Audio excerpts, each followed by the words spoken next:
Hi there, this is Unmesh from PiXimperfect. I hope you're having a great day and making it an awesome one. In this video, I'm going to share with you how to control the color and the lighting of different lights in a photograph to create a beautiful effect of colored gel photography. Have you ever seen those beautiful photographs created with different lighting, but for the lighting, they were using colored gels? That's what we're going to do, but in Photoshop. So without any further ado, let's get started.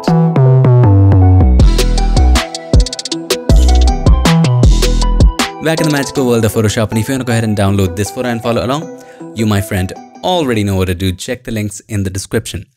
Now, as always, the very first step is separating the subject from the background. This will help us in painting separately the highlights. It's not absolutely necessary, but it really helps. If the subject is on a different layer, you have the ability to just go near the edges and paint those lights. Anyway, so to do that, you need to make the selection of the subject, and for that you can use the pen tool, the quick selection tool, the select subject. It's absolutely up to you. I've already made the selection to save time. If you want to learn how to create selections, do check out these videos. I've linked them somewhere, maybe in the description, maybe in the card. So I'm just going to load the selection by going to select and then load selection. I have the subject selection right there and hit OK. Now, with the selection active, simply click on the mask button. Now we only have the subject on this layer. Let's create a black background just for the sake of it. We might need that later. We might be able to change the color to any color we want. It's totally possible. Anyway, so let's choose a black solid color background and place it under the subject. Now it is time for us to add the colors to the lighting. And the way we are going to approach this is that first we're going to focus on the accent lighting, maybe the light coming from the sides or the brightest lights. In this case, we really want to focus on the lights coming from the sides and add a crazy different color to it, add something exciting to it. So focus on that first. Focus on the exciting parts first. So just above the subject layer, first of all, let's name this layer subject. We're going to create a gradient map, and using the gradient map, we're going to apply the color to the lighting. Remember what gradient map does? It maps the colors of highlights, midtones, and shadows. So in other words, we can assign a color to any brightness level. So if we can assign a color to the bright areas of the image, wouldn't that be coloring the lights? That's what we're going to achieve with gradient maps. So let's create a gradient map right here by clicking on the adjustment layer icon and then choosing gradient map, not gradient, don't get confused.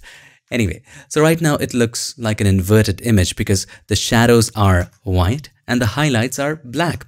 So single click on the gradient and you can choose whatever color you like. And in here, for the bright parts, we want an orange-ish color. So let's click on the slider and single click on the color or double click on the slider. That will also bring up the color picker. Now let's go for an orange-ish color. So this kind of works.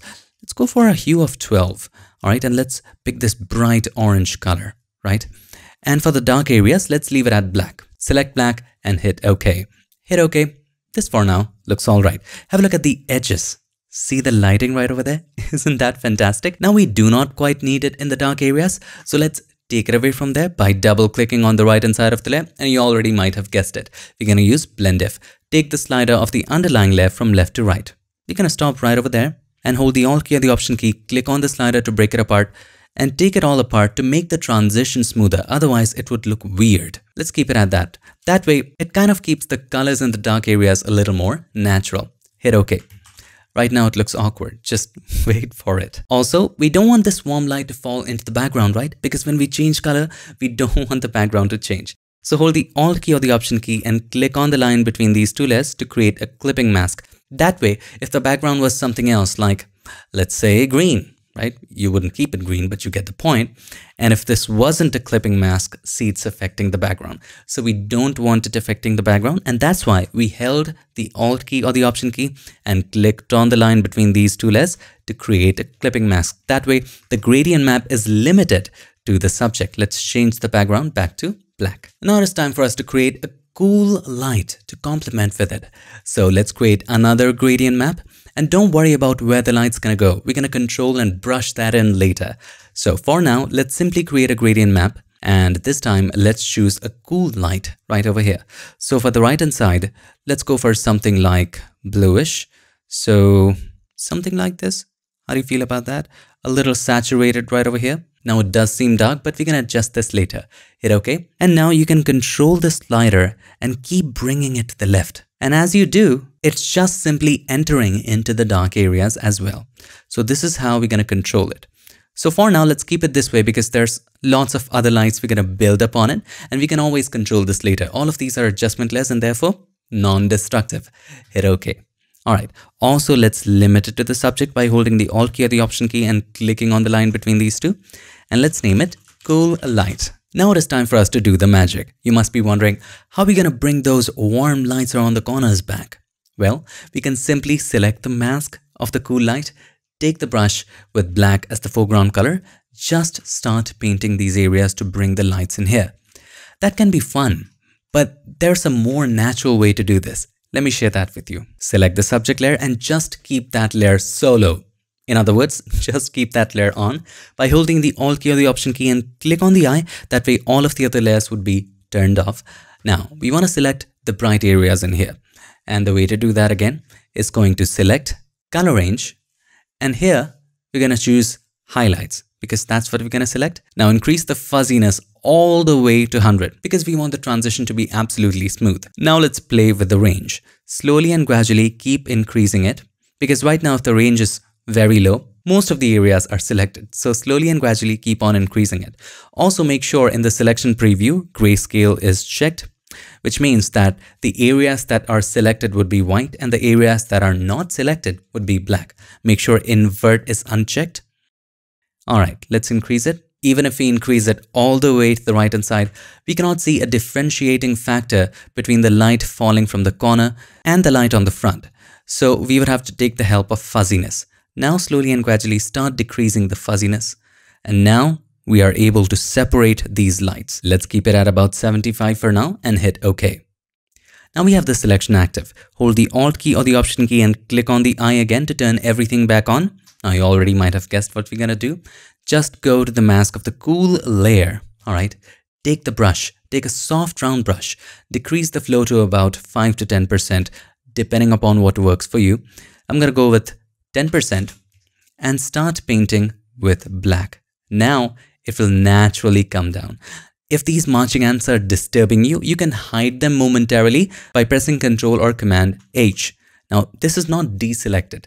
It's just momentarily hidden. If you press Ctrl or Command H again, they will come back. Anyway, press Ctrl or Command H and start painting these highlight areas. Now I feel that these selections are very harsh. Let's go back. Press Ctrl or Command D to deselect it. Let's try again.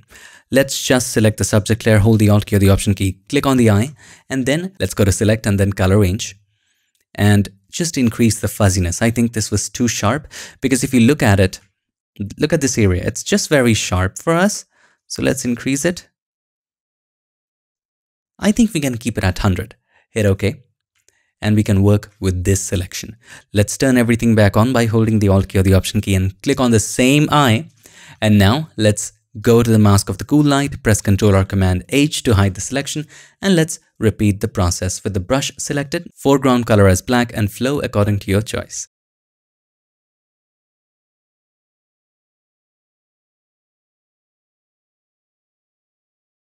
So we have done a basic painting. It looks good, doesn't it?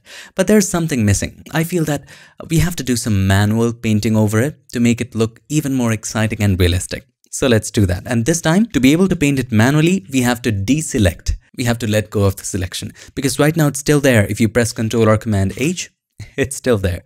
Press Ctrl or Command D to deselect it and then start painting. I feel that we can start from the right hand side and the ear side. There is light falling right there, so we need to bring up the warmth in those areas as well. So let's start. You can check the image from time to time by just holding the Alt key or the Option key and clicking on the subject to see where the light is actually hitting, and then proceed forward. Hold the Alt key or the Option key and click on the eye again. So there's this area as well. That's how we got to know. Also, how can we not paint inside the goggles? That's the main thing. Sometimes if you want to see around the edges, just simply change the background color to something where you can see stuff. Hit OK. I know the hair edges look awkward. Don't worry, we're going to change the background color to hide it later. Again here, Painting inside the goggles makes the world of difference. Also, if you paint a little extra, it creates an illusion of the glass that's in there. Highlighting the eyes a little bit, and also don't forget the eyebrows on the sides. Those were left out because of the highlight selection. It does not actually know where the light is falling. It only actually tells you which areas are bright and which areas are dark. So if there's an object which is black and the light is falling on it, it probably won't get selected. In this case, it was the eyebrows and inside the glasses. So we need to paint that back in manually.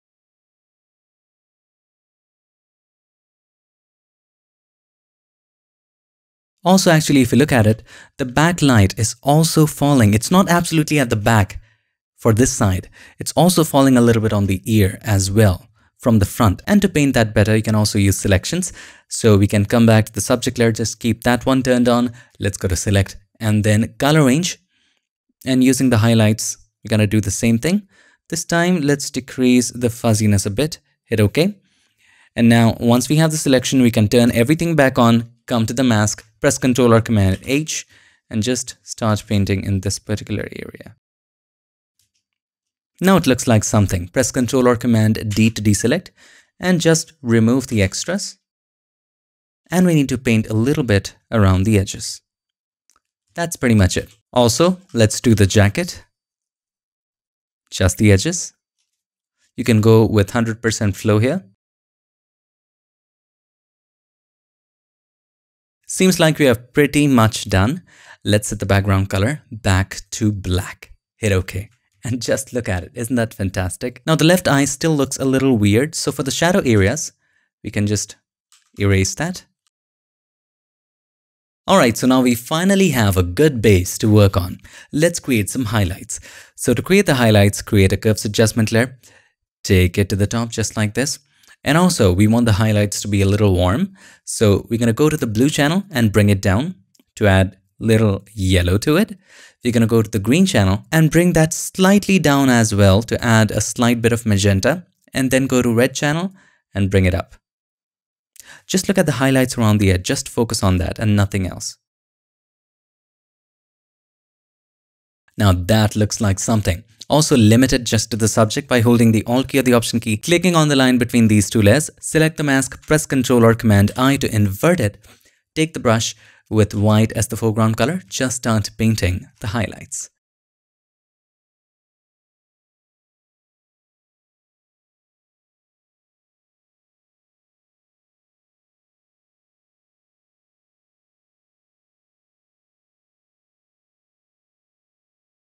If you want to add a little more around the nose, you're going to have to go back to the cool light and erase that first and then add the highlights.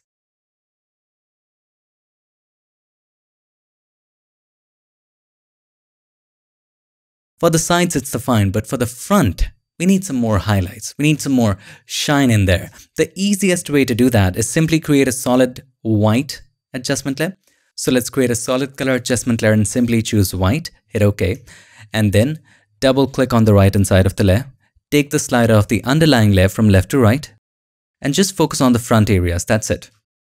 So we're going to start the highlights from this area. Hold the Alt key or the Option key, click on it to break it apart and go till there. All right. That about seems right for the highlights. You can always come back and change that later. Hit OK. Now select the mask, press Ctrl or Command I. Also limit it just to the subject. Now take the brush, take a soft round brush, flow and opacity at about 100. Just paint with white on the areas where you wanted to apply that highlight. Let's decrease the flow and take it away from excessively bright areas. Partially. Now, let's double click on the right hand side of the layer. Let's go back to the blending options and just fiddle with it to get to a place which looks all right. This looks okay. Hit OK. Select the mask and just erase it from the additional extra areas. Now overall the image looks a little dark, and if you want to make it brighter you can leave it this way, but if you want to make it brighter you can create another curves adjustment layer at the very top and then take the rightmost slider a little bit to the left and you can make it as bright as you want. I'm going to keep it at that. Okay. And also, if you want to add a little more shine to the hair, you can add another curves adjustment layer. Just bring it up like this. And you already know the drill. Select the mask, press Ctrl or Command I. Now you can take the brush, white as the foreground color, and just dab right there with flow and opacity at 100, of course. Just simply dab with a big circle. Now take away the extras. Double click on the right hand side of the layer and take the slider of the underlying layer half to the right. Just adds a little more shine. Okay. And now finally it's time for us to color the background. You can color it actually whatever you want, but we're going to go with the theme. So just above the black solid color, let's create a gradient, not a gradient map, gradient. So this creates a simple gradient like this, but what we want is a gradient based on this color. So let's zoom in and click on the gradient. For the right hand side, we want it absolutely transparent. So we don't want actually any color on it. So click and just drag it out. So there's nothing there. There's no influence. For one side, just choose the color as something like this. Hit OK. That kind of works. Hit OK again and change the style from linear to radial. All right. This looks nice.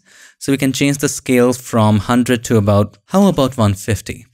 Hit OK. Now this is of course too much. Let's decrease the opacity and keep it at about 38. That's all right. But you see this little banding right over there? How do we get rid of that? Well, just first of all, the best way is just work with 16-bit. Let's go to image mode and change it to 16-bit. And suddenly the banding goes away. I don't know if you can notice this. This was 8-bit. You see the banding there? This is 16-bit. Much less. Now on top of that, if you want to completely make it go away, just add some noise. Control-Shift-N, Command-Shift-N. Change the blend mode to overlay. Check fill with overlay neutral color. You go to filter, convert for smart filter so that you can change the values of the noise later. Let's go to filter, noise, and then add noise. About 40 is fine, or you can also go with 35. The noise is very sharp, so let's blur it. Go to filter, blur, and then Gaussian blur. Let's go for 0.8 or 0.7 would work as well. 0.8 works, or maybe let's go for 1. You know, 1 is a little more blurry and textury. And there you have some noise. Of course, this is too much, so we're gonna add just a slight bit, about 35%, and that's enough to make the banding go away. And here we have our final result. You might say, Unmesh, but there's still banding. There isn't actually, it's Photoshop's display. As soon as we zoom in, you'll notice the banding will go away. It's just how Photoshop shows things. So this, my friend, is the before, and this is the after. Isn't that fantastic? Now let me share with you another trick before we go. So you can make it as dark as you want, just keeping the side lights on. And for that, let's go to the cool light gradient. Just go there, just select this. And now if you just choose a darker color, have a look. Isn't that gorgeously amazing? You can even go really, really black, and this is a different thing, but just keep something there. So the darker you make it, the more dramatic it begins to look. So there's lots of things you can try, change colors, experiment, you know, it's up to you. You can do whatever you want with this. So that's how to add colors to different lights in a photo and also control the brightness. We just did that right now of separate colors. Let's do a quick recap. First of all, let's put the subject on a brand new layer and the background on a separate layer so that you can change the background color to whatever you want. Now, let's start with the exciting lights or the lights that you want to focus on. Color them accordingly. In this case, it was the side lights from the back, and we colored them using what? Gradient map. All right. Choose whatever color you want. On the left hand side, you can have black, and on the right hand side, you can have the color of your choice. You can also experiment with different colors on the left hand side. Do not forget to take it away from the dark areas using blend if. On top of that, apply the base color. That's going to go all around. Now, after you apply the base color, you have to mask out the accent colors or the exciting colors. Okay, and you can mask that out using a variety of techniques. You can use color range to just select the bright areas and paint on that. You can manually do it. That's up to you. After that, whatever we did, like adding highlights or adding shine, was all the basic stuff. But this is the fundamental, the gradient map and masking to bring up the other gradient maps. And that's all there is for this tutorial. I hope this video helped you, and if it did, make sure to give us a like, and also don't forget to subscribe, and not just subscribe. Ring the bell so that you, my friend, don't miss any other future tips, tricks, or tutorials. I would like to take this moment to thank all these nice and amazing people for supporting this channel on Patreon and helping keep PiXimperfect free for everybody forever. Thank you so much for watching. I will see you in my next one. Till then, stay tuned and make sure that you keep creating.